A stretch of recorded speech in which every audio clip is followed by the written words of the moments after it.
Nananatili pa rin ang Alert Level 5 sa Tinataya po mahigit sa 2,000 pamilya o katumbas ng 8,000 katao ang naapektuhan ng May baha. posibilidad na years naghahandap after pa the rin ang explosion. bulkan para sa isang malakas na pagsabog.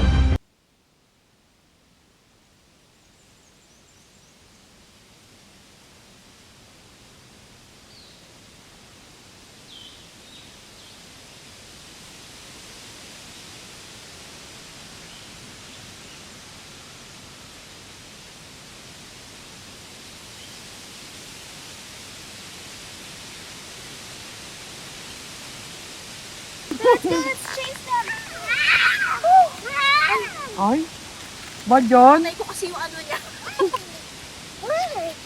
Wow!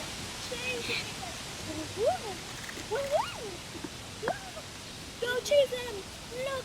Look! Look! Look! Look! Look! Wow! Sama ka daw mag-pop.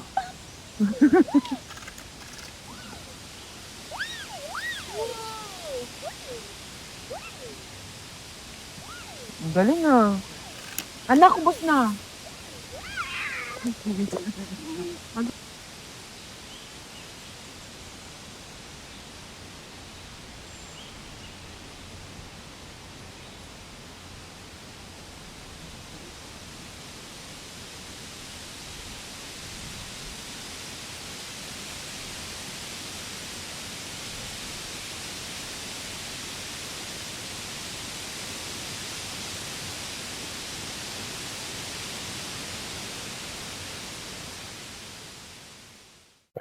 Let's go then.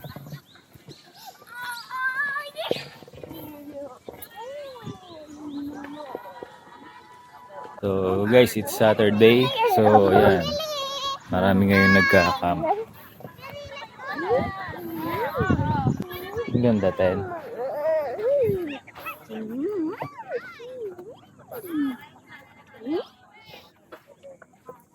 Linaw din naman ng water. Oh. Oo, kasi hindi ka lang talaga pwedeng mag-ano. Ligo. Nalubog daw kasi yan. Guys, tingnan nyo yung tubig dito guys. Malinaw naman ah. Ano nga lang din yung tubig, ay yung ano niya. Yung sand nga lang niya, ano din. Lahar din. Kaya bawal maligo kasi lumulubog daw kapag lumulusong. May nalunod na daw dyan.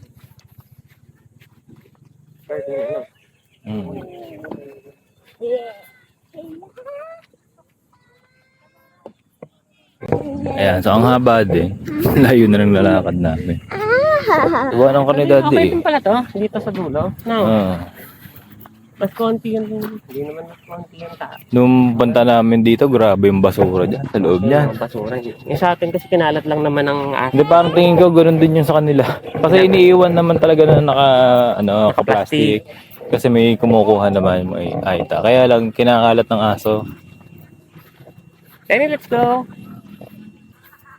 Tenny, yung mga pupo, oh. Tenny. Ay! Dito naman ang magiging view mo, malawak dito. Kaya nung, Ay, ito may ilaw na sila, oh. Ito. kaya nung una nga ayaw ko doon kasi ang view lang namin, ito, itong mga buntok lang na to, tsaka yung konting lawa. Ito, ganda ng view dito, doon sa unahan. Bagay, ito nga, no. Ito, 3. 3 to. 1. Ayun, yun yata ang 3. Ito, ako yan. Ito yata yung 1. Yun nga lang, malayo siya sa CR.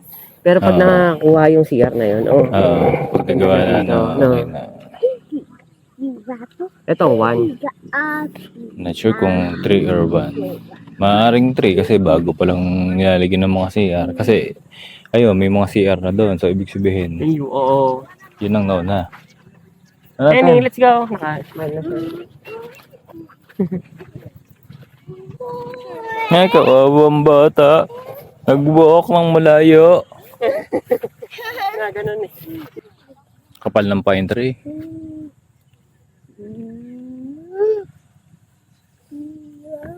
Ayan, bigyan namin kayo ng option guys kung saan magandang pumesto. Ito yung yung paste. So ayan, yan. So ang itsura niya, ng lugar niya. Yan. So, mas makapal yung mga pine trees niya dito. Tapos, ang view nyo, ito, yung bundok na yan. So, ayan. Yung pwesto namin is yun yung phase 2. So, ang view nun, yun din mo, itong bundok. Yan, guys, nandito na tayo sa phase 3. So, okay din naman siya eh. Yan, maganda rin talaga siya. Iba-iba nga lang yung view nyo. Mga katulad nito, ito ang view nyo pag nasa phase 3 kayo dito. Pero yung phase 3 kasi, dito wala siyang masyadong nagka-camp. I'm not sure kung bakit. Pero siguro baka hindi pa pinapayagan. Pero nandun talaga yung pwesto ng mga campers sa kabila. Punta tayo doon.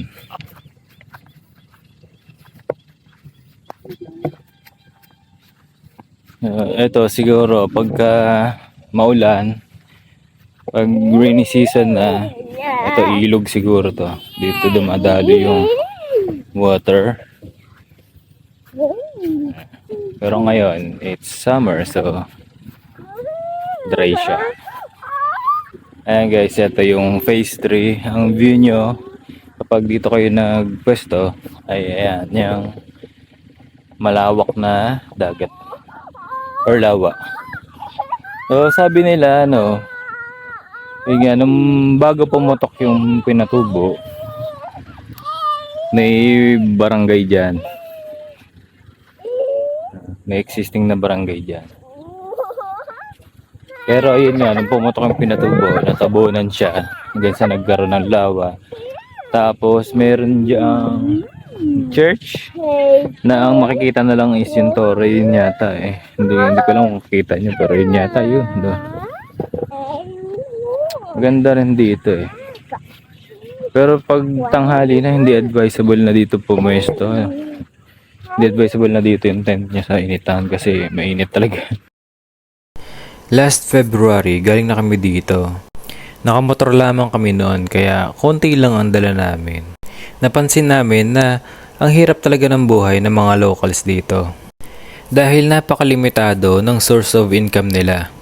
Ang ilan dito ay ang pagbebenta ng souvenirs at ang pagtutour guide sa mga nagpupunta sa Mapanuepe Lake. Ang iba naman ay naglilinis ng CR kapalit ng kakarampot na halaga. Kaya naman sabi ko sa misis ko na pagbalik namin magdala ng mga pinaglumaan na damit ng anak namin at ng konting grocery na din para maipamahagi sa mga local natin na aita dito. Kaya naman nung nagkayayaan ang pamilya at mga kaibigan namin, sinamantala na namin ito para makapamahagi sa kanila ng konting blessing. Nakakalungkot lang na sa mga araw na to may mga kumakalat sa social media na nakawan sa Mapanuepe Lake.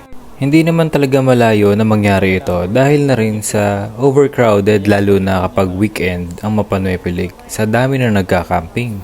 Ang nakakalungkot lang ay dinidiscourage ng mga kapwa natin content creator ang pagpunta dito sa Mapanuepe. Pero paano naman ang mga locals dito na inaasa lang ang kita sa mga dumarating na turista? Pwede naman siguro na hilingin na lang natin sa local government ng Zambales na dagdagan pa ang security dito para hindi na mangamba ang mga turista na pupunta.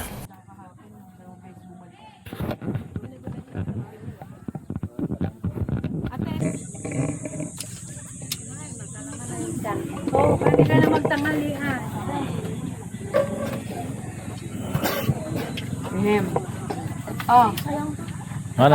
Dito. Ayan. Tige isa, kuha kayo isa.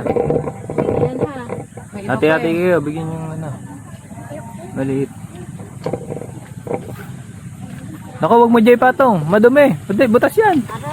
Ay, Dito mo yung batang. Dali. Kuha, hindi ako na. Hawak ako. Kuha na kayo, dali ah. Pichichi, hawa na. Bigyan mo yung isa. Tige isa kayo. Ay, para na rin kami nag-vlog. Oh, ikaw. Ayaw mo na hotdog? Hindi ka na kayo na hotdog. Ito, hotdog. Ayaw mo? Why? Pumili na ako sa tabi. Ayaw. Kain talong. Kain kayong talong. Pumili Kain mo yan, talong. Kainin mo.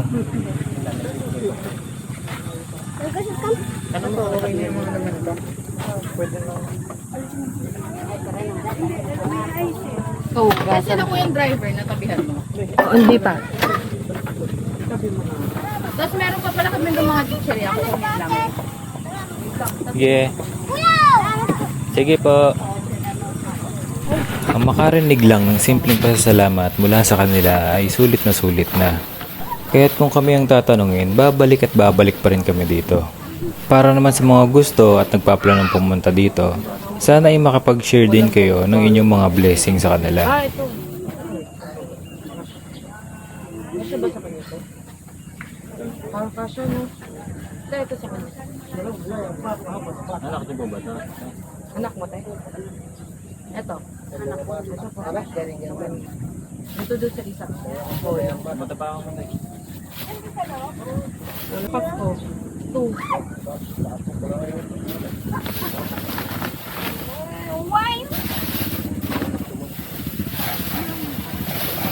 Ito, okay. Oh, ilan? Karen. Wait, I don't know her name. Wait lang natin. Yeah.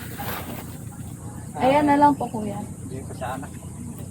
Ano ka? Ilang taon? 6 years old. 6 years old? Ano? Nanay. Ito, Kakabili. ano? Sa bundok kami kasi madam. Lalaki anak namin. Oh, lalaki. Anak ko yung nanay. Ayan. Short. Ito medyo malaki.